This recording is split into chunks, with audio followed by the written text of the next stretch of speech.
Hello friends, welcome to my channel RLC tutorials.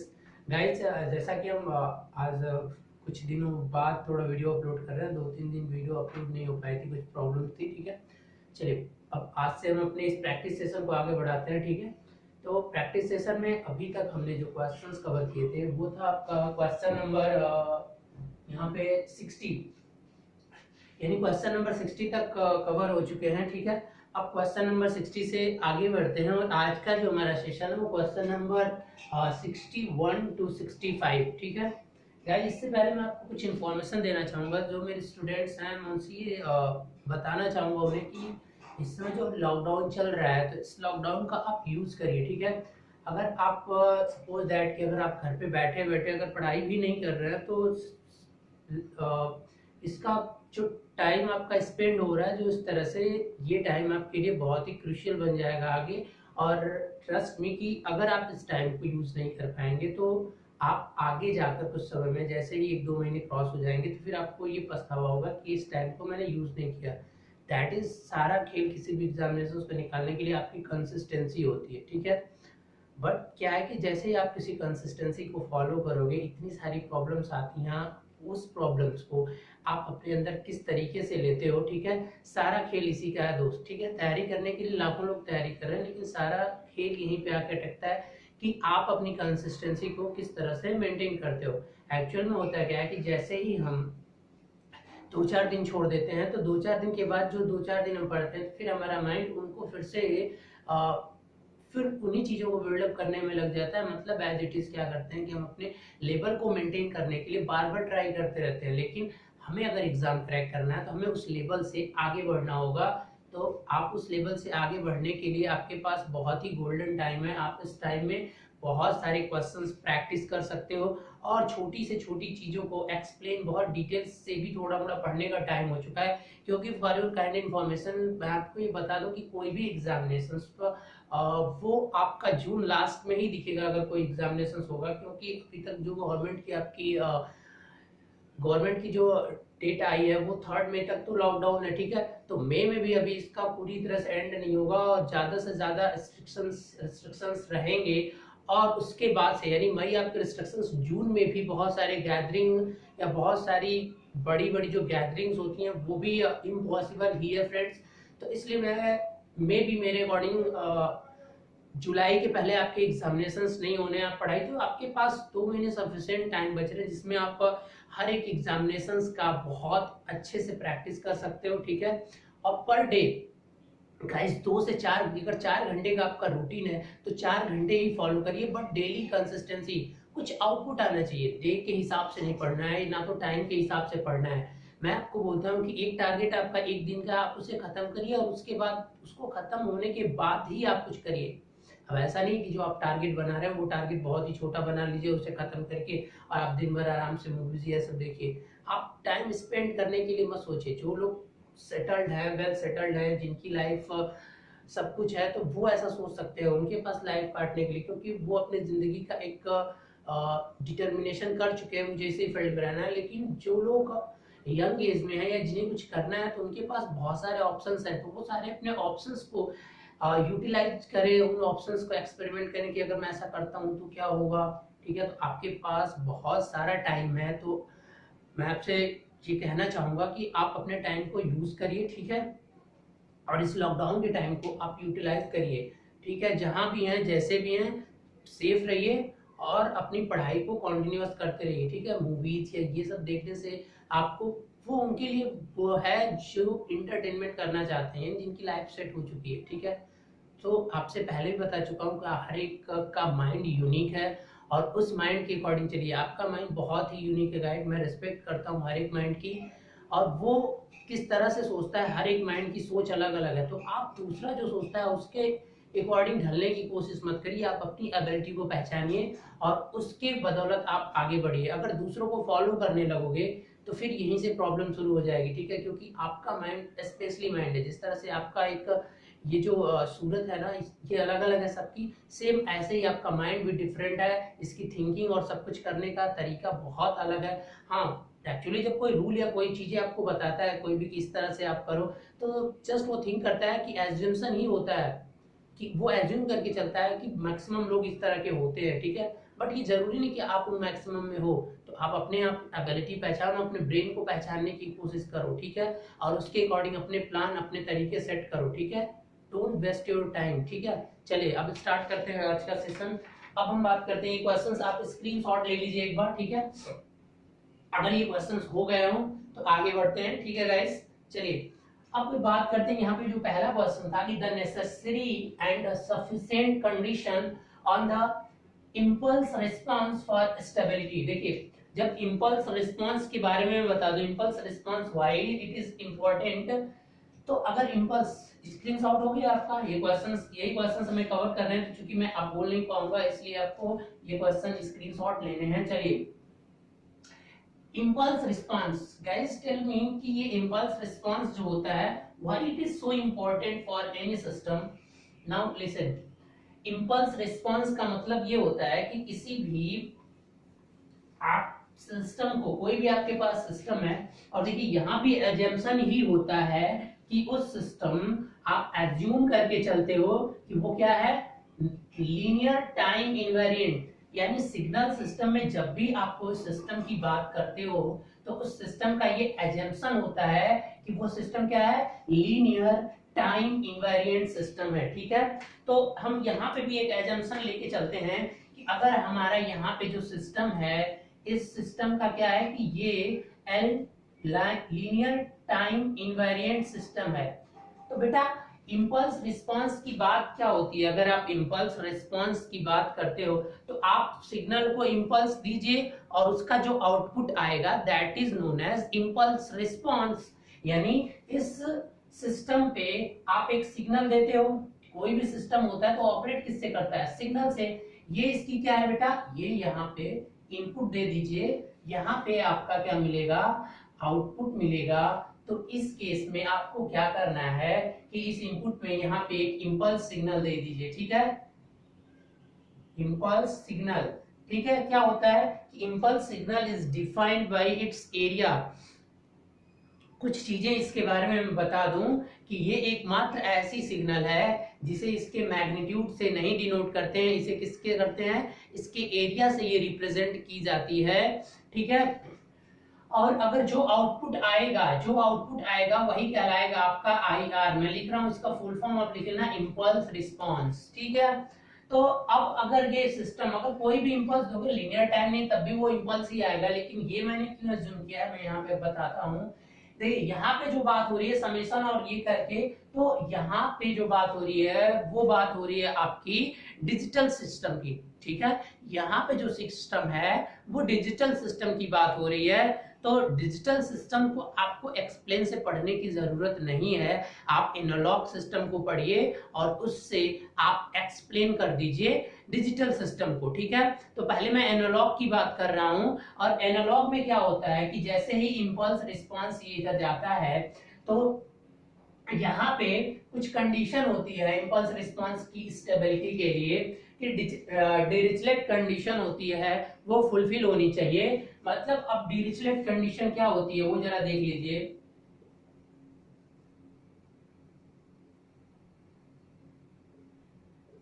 ठीक है।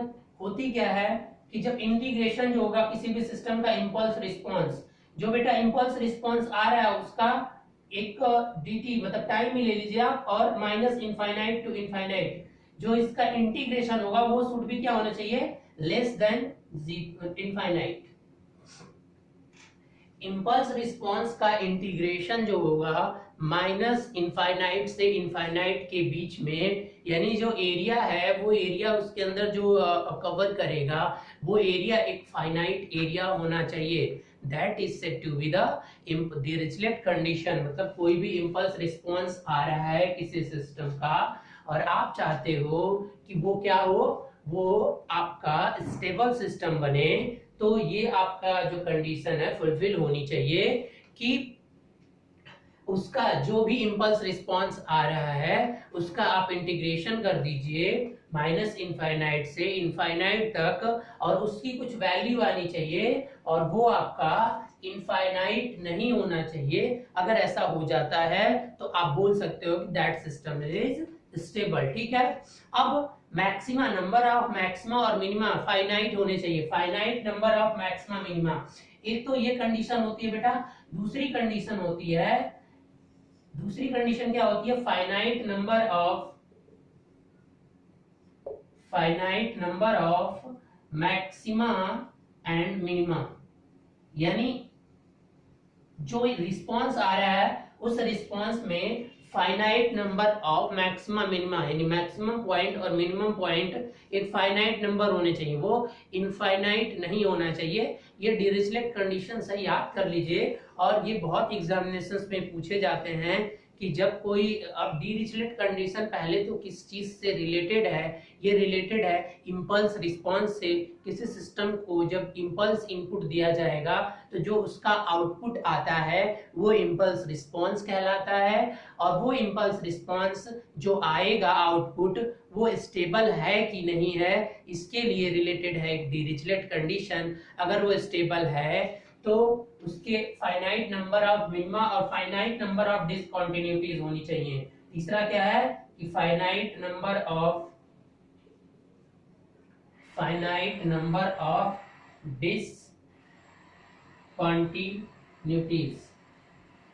Discontinuities होनी चाहिए। उस सिग्नल जो आउटपुट मिल रही है वो भी फाइनाइट नंबर होना चाहिए, इनफाइनाइट नहीं होना चाहिए। तो गाइस ये भी बहुत एग्जाम में पूछा हुआ है, बहुत बार एग्जाम में। मैं आपको बता दूं कि ये जो इंपल्स रिस्पांस का जो होता है, ये टाइम डोमेन का मतलब ये एनालॉग सिग्नल की बात हो रही है, ठीक है। अब ये जो है आपका डिस्क्रीट, मतलब ये एनालॉग है और ये डिस्क्रीट सिस्टम की बात हो रही है।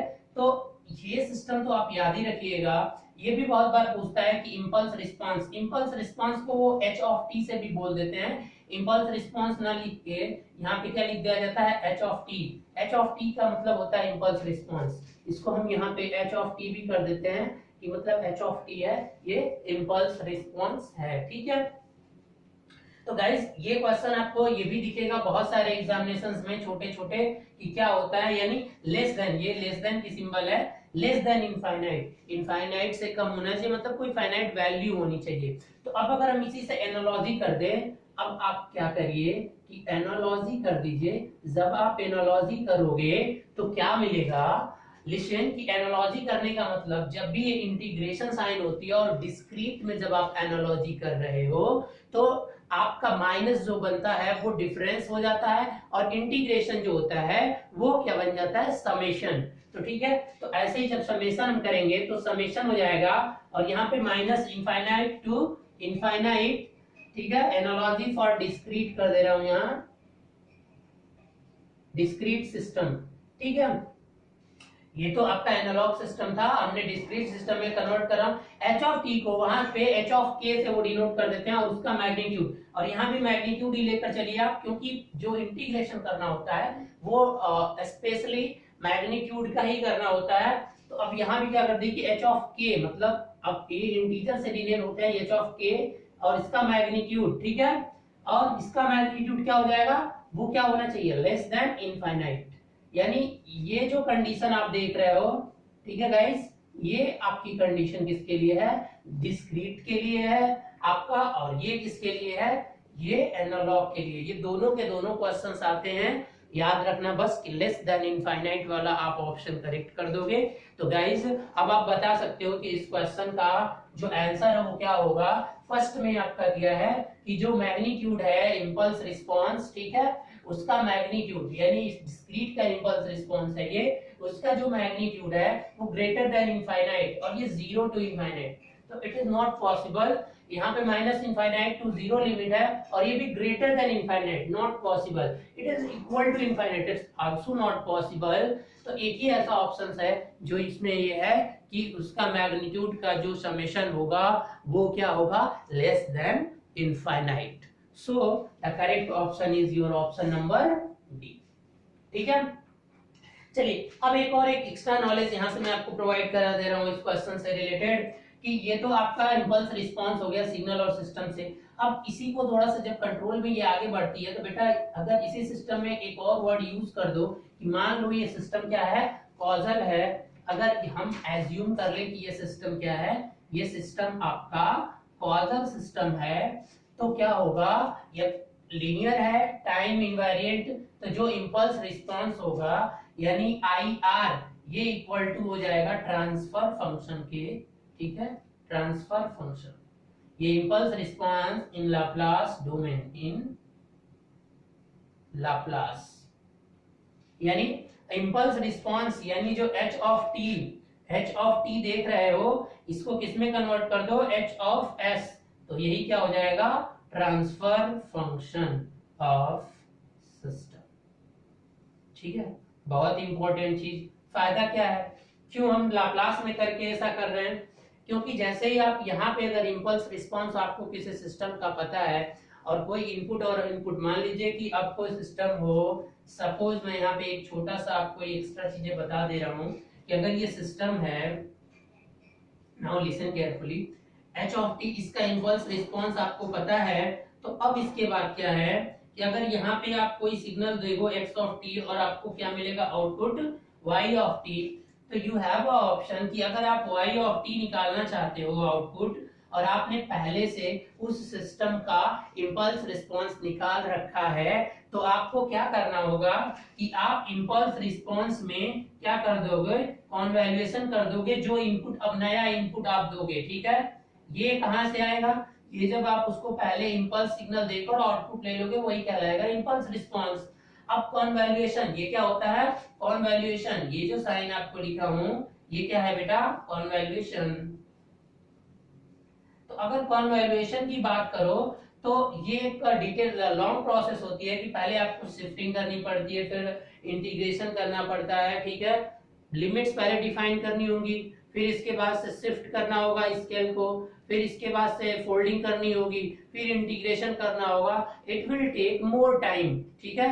या इसका अगर फार्मूला आप करना चाहते हो तो देखो मैं आपको बता दूं कि यहाँ y ऑफ t अगर ये निकालना चाहते हो तो आपको क्या करना पड़ेगा, इंटीग्रेशन, और ये लिमिट लोअर अपर रहेगा, और ये h t माइनस टाउ, और क्या करना होगा इनटू x ऑफ टाउ, और फिर डी टाउ, यानी इतना लंबा प्रोसेस, इसको ब्रेक करने के लिए इतना बड़ा फार्मूला बनेगा, तो it will take more time. तो अगर जब सिस्टम का किसी तरह से एक्सप्लेनेशन करना होता है तो आप क्या करते हो कि इस तरह से नहीं, इसे अवॉइड किया जाता है, और क्या किया जाता है कि इस पूरे के पूरे सिस्टम को एक दूसरे डोमेन में बदल लिया जाता है और सारा का सारा कैलकुलेशन वहां पे किया जाता है, और फिर लास्ट में क्योंकि हमें फिर उसे टाइम डोमेन में ही लाना होता है, तो लास्ट में मैथमेटिकल ऑपरेशन करने के बाद फिर हम उस सिस्टम को it will take again in the time domain. So why we are going to the Laplace transform, because we want to calculate mathematical calculation, we have to require some mathematical calculation, so we change this time domain into a new domain that is known as the Laplace domain. When you converted in Laplace domain, then your mathematical model become easy and just you perform all the mathematical operations in yes, because in Laplace domain your convolution becomes a simple multiplication, that are the advantage of your S domain, ठीक है, कि जैसे ही जैसे आप S domain में जाएंगे तो आपका ये कॉन्वैल्यूएशन शिफ्ट हो जाएगा एक सिंपल मल्टीप्लिकेशन में। तो अब देखिए मैं यहाँ पे आपको बता दूं कि अब अगर आपने इस टाइम डोमेन को, मतलब पहले ही इंपल्स रिस्पांस को आप एक S डोमेन में चेंज कर दीजिए, उसके लिए पूरा का पूरा एक रूल है, जैसे आप इंटीग्रेशन डिफरेंशिएशन पढ़ते हो वैसे ही एस डोमेन में जाने के लिए बहुत सारे रूल्स हैं, उन रूल्स को फॉलो करके फार्मूला यूज करके आप उसमें जाओगे और वहां से फिर वापस आने के लिए भी फार्मूला होगा, जैसे किसी चीज का डिफरेंशिएशन कर दे रहे हो फिर इंटीग्रेशन करके वापस आ जाओगे, सेम वैसे ही होता है कि आप पहले जो इंपल्स रिस्पांस आपने निकाला था टाइम डोमेन में, पहले उसको लाप्लास में चेंज करिए। बेटा चेंज कैसे करोगे, इसके लिए बहुत सारे रूल्स हैं, तो चेंज आप कर लेना, और चेंज करने के बाद से आपको लाप्लास पढ़ना पड़ेगा, और इसके बाद अब जो इनपुट दोगे उसको भी लाप्लास में कन्वर्ट कर देना, देखो, और जो आउटपुट है वो भी लाप्लास में ही आएगा। तो अब अगर आउटपुट आपको निकालना है तो आप सिंपली h ऑफ s, और अब मल्टीप्लाई सीधे किससे कर दोगे, x ऑफ s से, ठीक है, यानी सिंपल मल्टीप्लिकेशन। यहाँ पे जो कॉन्वैल्यूएशन था वो सिंपल मल्टीप्लिकेशन बन गया, और सारा परफॉर्म करने के बाद आप फिर इनवर्स ट्रांसफॉर्म करके आप टाइम में चेंज कर दीजिए, दैट आर द एडवांटेज। ठीक है गाइस, आई होप ये क्वेश्चन समझ में आया होगा। चलिए अब हम आगे बढ़ते हैं अपने दूसरे क्वेश्चन की तरफ। तो इस क्वेश्चन से जो भी रिलेटेड चीजें थी आपको यहाँ पे मैंने एक्सप्लेन कर दिया। अब हम चलते हैं अपने अगले क्वेश्चन की तरफ। ठीक है, अगला क्वेश्चन क्या है आपका कि derivative controller improves the stability by. Derivative controller की बात हो रही है। देखो गाइस, डेरिवेटिव कंट्रोलर अकेले वैसे यूज नहीं होता है कहीं, लेकिन क्वेश्चंस तो कहीं से भी आ सकते हैं। डेरिवेटिव कंट्रोलर जब भी यूज होता है तो पीडी के साथ यानी प्रोपोर्शनल कंट्रोलर के साथ यूज होता है। और आपको अभी पिछले क्वेश्चन में मैंने एक्सप्लेन किया था कि what is the difference between controller and compensator. You will use the compensator when you are using the when you are dealing with the sinusoidal signal. If you are dealing with the system sinusoidal signal as input, then you have required to a compensator. If you are using like the standard signal unit step, ramp, impulse, so then you will use to controller.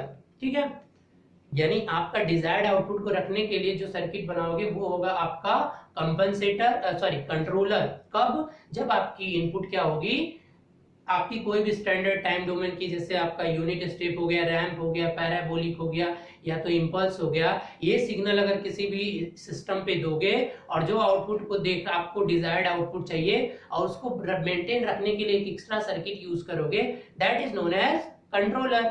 अब compensator क्या हो गया, वो भी वही काम करेगा कि आपका जो डिजायर्ड आउटपुट है उस डिजायर्ड आउटपुट को उस लेवल में ही रखेगा। बट वो क्या कब यूज होता है, जब आपकी सिग्नल क्या होती है साइनोसोडल। ठीक है, क्योंकि उसमें फ्रीक्वेंसी से डील करता है वो, तो इसलिए उसमें कुछ इंपॉर्टेंट टर्म फ्रीक्वेंसी से रिलेटेड टर्म से बनाया जाता है, आरसी सर्किट से बनाए जाते हैं कंपनसेटर्स। ठीक है, अब हम कंट्रोलर की यहाँ बात कर रहे हैं। तो अगर बेटा कंट्रोलर की बात करो, ठीक है, तो ये क्वेश्चन कंट्रोलर से है। तो अगर कंट्रोलर की बात करो तो कंट्रोलर क्या होते हैं, आपको मैं बता दूं कि पहले तो प्रोपोर्शनल कंट्रोलर आएगा, फिर आपका इंटीग्रल कंट्रोलर, फिर आपका डिफरेंशियल कंट्रोलर, फिर इन सब का कॉम्बिनेशन पीआई, पीडी और फिर क्या आता है पीआईडी।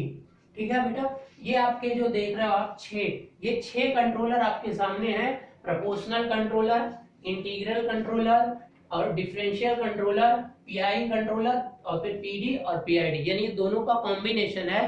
तो जैसा कि नाम से ही आपका क्लियर है कि ये कंट्रोलर करता क्या है, कंट्रोलर को जो इनपुट मिलती है, ये भी क्वेश्चन आता है कि वो एरर सिग्नल को मिलती है। अगर एरर कोई नहीं आ रहा है तो कंट्रोलर एज ए साइलेंट पड़ा रहेगा, वो कोई भी काम नहीं करेगा। लेकिन जैसे ही उसको कुछ एरर सिग्नल जनरेट होके आ गई तो उस एरर सिग्नल के अकॉर्डिंग क्या करेगा, वो परफॉर्म करेगा और फिर एक एक्चुएटिंग सिग्नल प्रोवाइड करा देगा जो कि सिस्टम को जाएगा। ठीक है, तो इस तरह से जो इनपुट मिलता है वो एरर सिग्नल और जो आपके कंट्रोलर का आउटपुट निकलता है वो एक्चुएटिंग सिग्नल होता है। तो अब अगर आउटपुट जो हो रहा है वो इनपुट को differential D by D T मिल रहा है, ये परफॉर्म डिफरेंस करके डिफरेंशिएट करके आउटपुट देगा, तो वो आपका डिफरेंशिएशन बन जाएगा। इंटीग्रल का मतलब वो इंटीग्रेट करके देगा।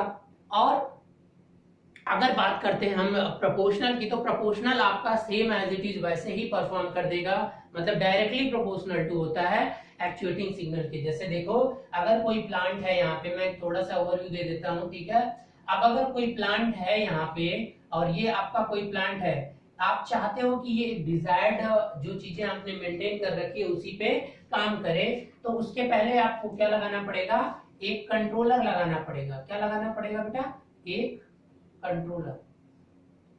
अब जो कंट्रोलर आएगा, अब यहाँ पे क्या होगा कि एक इनपुट करके और यहाँ पे एक फीडबैक सिग्नल दोगे। यहाँ पे क्या होगा,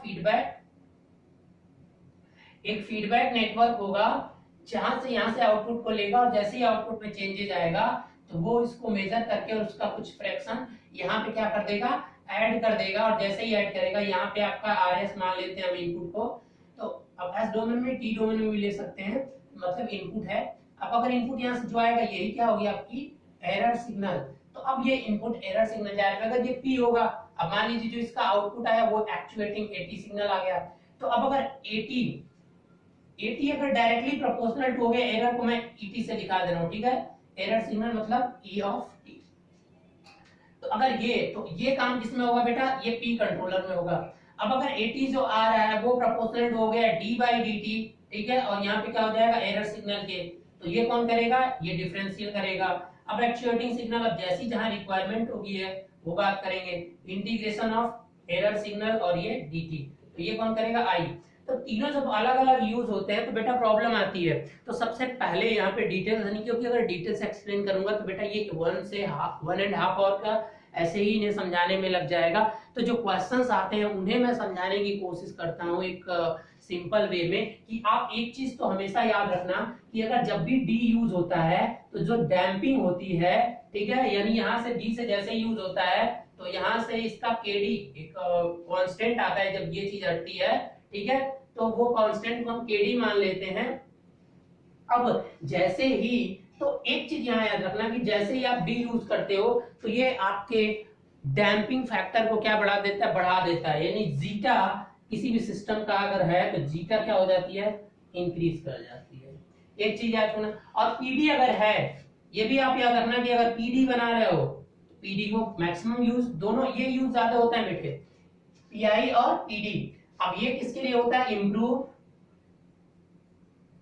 ट्रांजिएंट।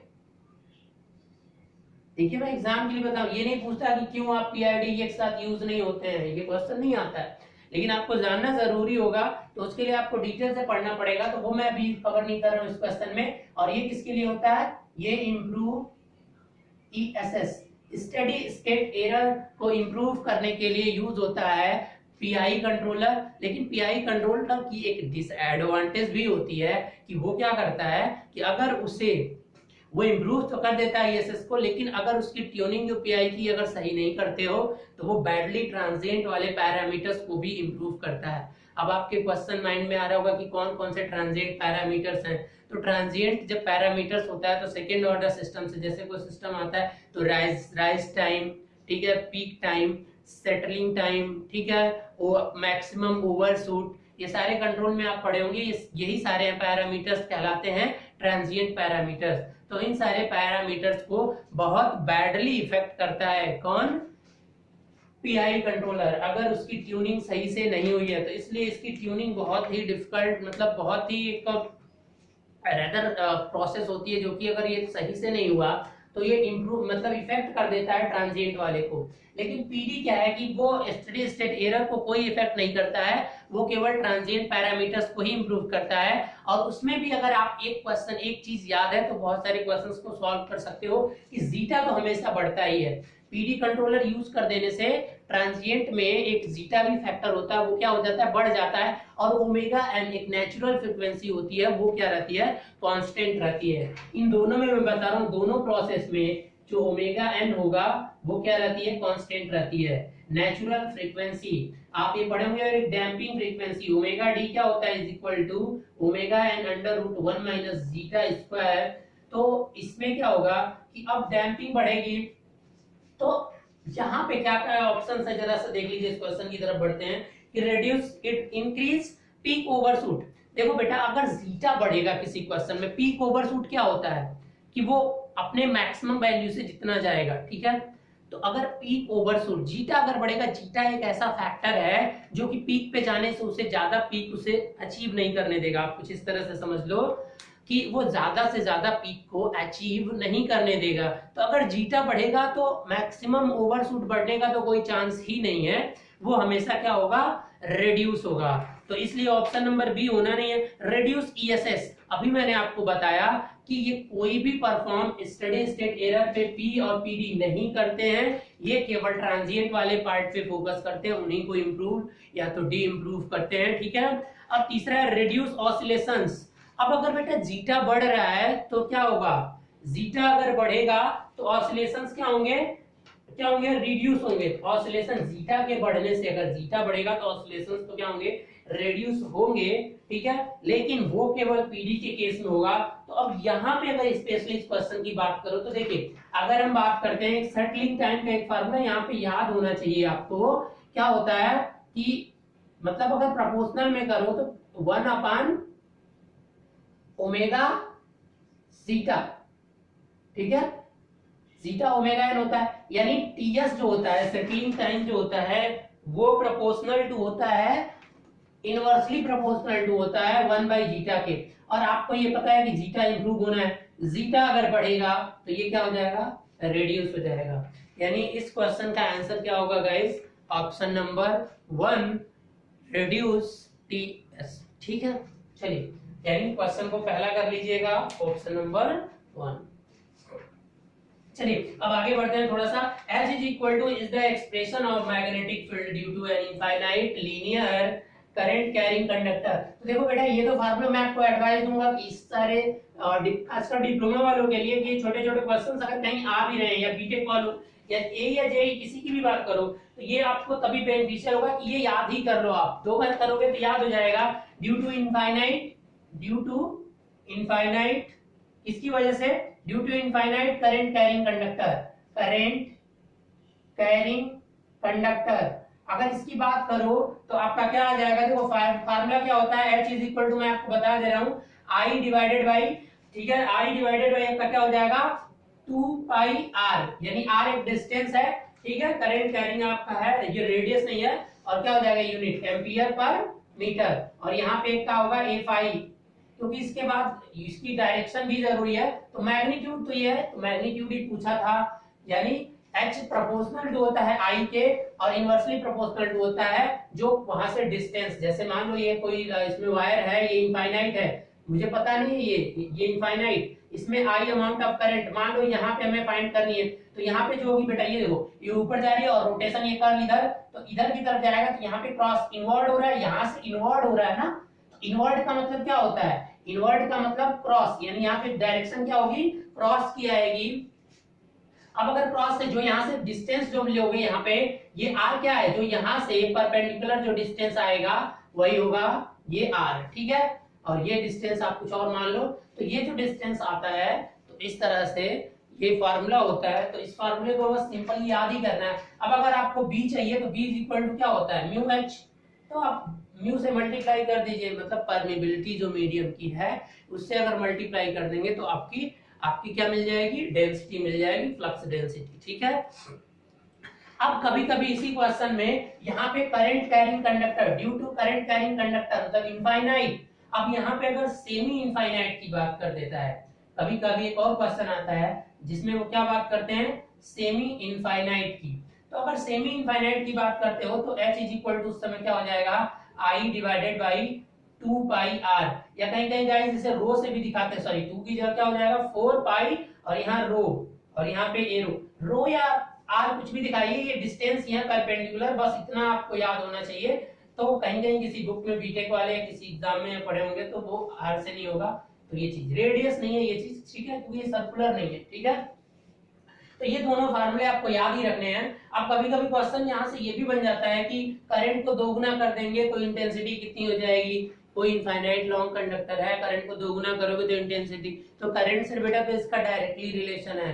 अब अगर हम बात करें कि इसकी डिस्टेंस जो है, परपेंडिकुलर डिस्टेंस जो है, इस डिस्टेंस की अगर बात करें तो उसके इनवर्सली प्रोपोर्शनल टू होता है। तो ये क्वेश्चन भी बहुत बार आया हुआ था कि अगर परपेंडिकुलर डिस्टेंस अगर दोगुना कम कर दोगे तो आपका क्या हो जाएगा, वो दोगुना कम करने से वो दोगुना h जो इंटेंसिटी है वो दोगुना क्या हो जाती है, इंक्रीज हो जाती है। तो इस क्वेश्चन को भी आप देख लेना। नेक्स्ट क्वेश्चन है आपका द मैग्नेटिक, ठीक है, द मैग्नेटिक, सॉरी एक क्वेश्चन आपका छूट गया था क्या बीच में, चलिए उसको देख लेना। एक क्वेश्चन और था कि in a DC generator the process of reversal of current in an armature coil as it cross magnetic neutral axis is called.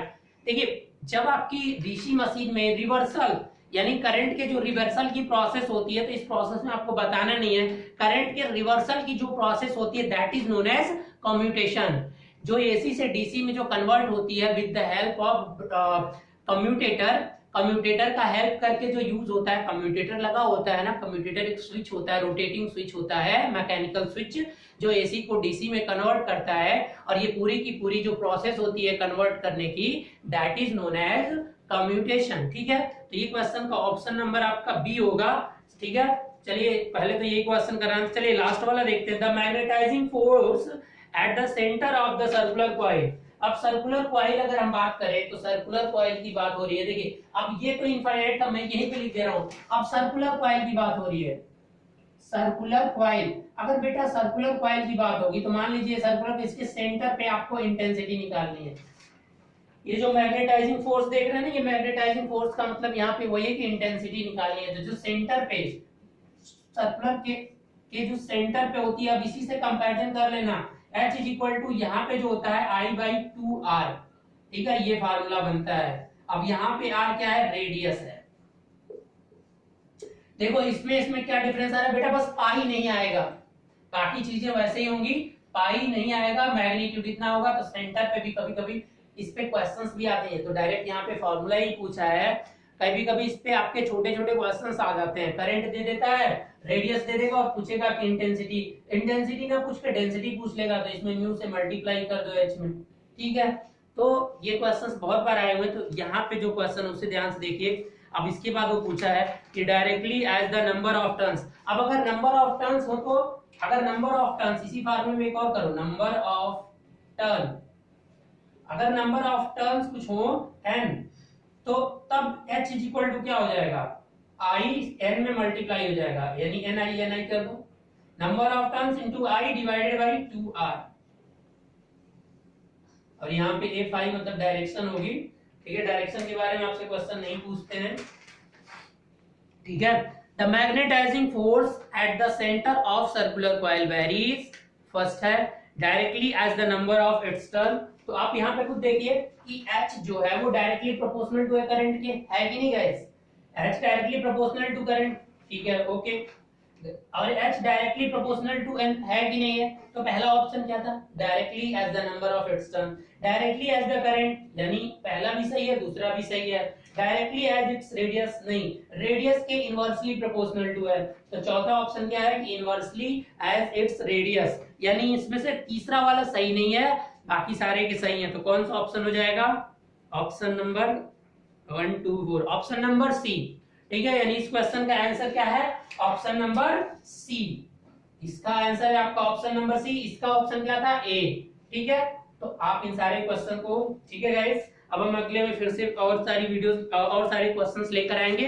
अभी आप इतना रिवाइज कर लीजिए, और गाइस इस वीडियो को ज्यादा से ज्यादा शेयर करते रहिए और चैनल को ज्यादा से ज्यादा सब्सक्राइब करिए, ठीक है, ज्यादा लोगों तक शेयर करें जिससे ज्यादा लोग सब्सक्राइब करें और जितने भी क्वेश्चंस आपके आ रहे हैं उनका वो एंजॉय कर सके, ठीक है guys. I hope you like, अगर वीडियो पसंद आए तो आप शेयर जरूर करते रहिए, ठीक है, ओके गाइस, थैंक यू।